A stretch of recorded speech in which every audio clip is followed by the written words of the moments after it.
नमस्कार, मैं हूं राम किंकर सिंह। एमसीडी की राम कहानी में आपका हार्दिक स्वागत है। दिल्ली के मुख्यमंत्री अरविंद केजरीवाल ने मेयर शैली ओबेरॉय और यूडी मिनिस्टर सौरभ भारद्वाज के साथ मीटिंग की और मीटिंग में साफ तौर पर ताकीद किया, निर्देश दिया कि दिल्ली के जितने व्यापारी हैं, उनको किसी प्रकार की दिक्कत नहीं होनी चाहिए। दरअसल आजकल जो स्थिति है वो ये है कि व्यापारी डरे हुए हैं और उनको ये भी लग रहा है कि कहीं ऐसा ना हो कि उनकी दुकानें सील हो जाएँ। आपको याद होगा कि दिल्ली में 2006 में जब सीलिंग का दौर चला था, उस वक़्त धड़ाधड़ दुकानें सील की जा रही थीं। दरअसल उस वक़्त सुप्रीम कोर्ट ने एक आदेश दिया था और उस आदेश के तहत साफ तौर पर कहा था कि जिन-जिन जगहों पर कॉमर्शियल इलाके में, रिहायशी इलाके में कॉमर्शियल दुकानें चल रही हैं, वहाँ पर उन दुकानों को सील किया जाना चाहिए। बहुत सारी दुकानें सील हुईं क्योंकि सुप्रीम कोर्ट लगातार मॉनिटरिंग कर रही थी, मॉनिटरिंग कमेटी के ज़रिए। और उसके एक कदम आगे जाकर आज 2023 में हम देख रहे हैं कि सदर बाज़ार का इलाका और कई ऐसे इलाके जिनको एक स्पेशल जो है सुरक्षा मिली हुई है कि वहाँ पर कोई तरह की सीलिंग नहीं की जाएगी। बावजूद इसके कन्वर्जन चार्ज के नाम पर, पार्किंग शुल्क के नाम पर लगातार व्यापारी परेशान किए जा रहे हैं। बहुत सारे व्यापारी धरना भी दे रहे हैं और ऐसे व्यापारी ही का जो प्रतिनिधि मंडल है, वो मिला दिल्ली के मुख्यमंत्री अरविंद केजरीवाल से और साफ तौर पर उनसे रिक्वेस्ट किया और उन्होंने बाकायदा कहा है कि व्यापारियों को किसी प्रकार की दिक्कत नहीं आने दी जाएगी। ऐसे में साफ तौर पर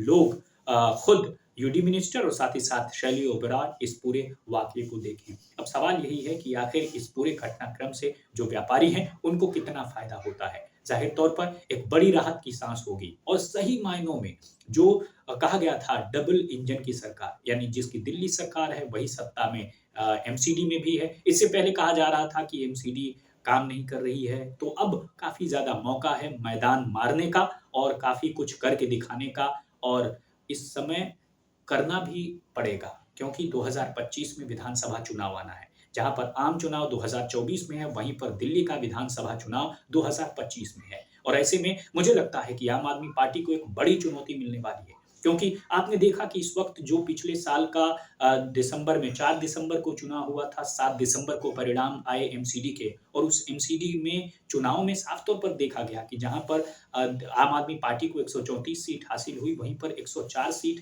जो है बीजेपी को हासिल हुई। यानी बहुत अंतर है लेकिन बहुत कम अंतर और किसी ने सोचा नहीं था कि जो विपक्ष में भूमिका होगी बीजेपी की वो 100 के पार हो जाएगी। अमूमन चुनाव के वक़्त दिल्ली के मुख्यमंत्री ने साफ तौर पर कह दिया था कि बहुत कम सीटें आएँगी, डबल डिजिट में भी नहीं पहुँच पाएगी बीजेपी, लेकिन हुआ इसका ठीक उल्टा।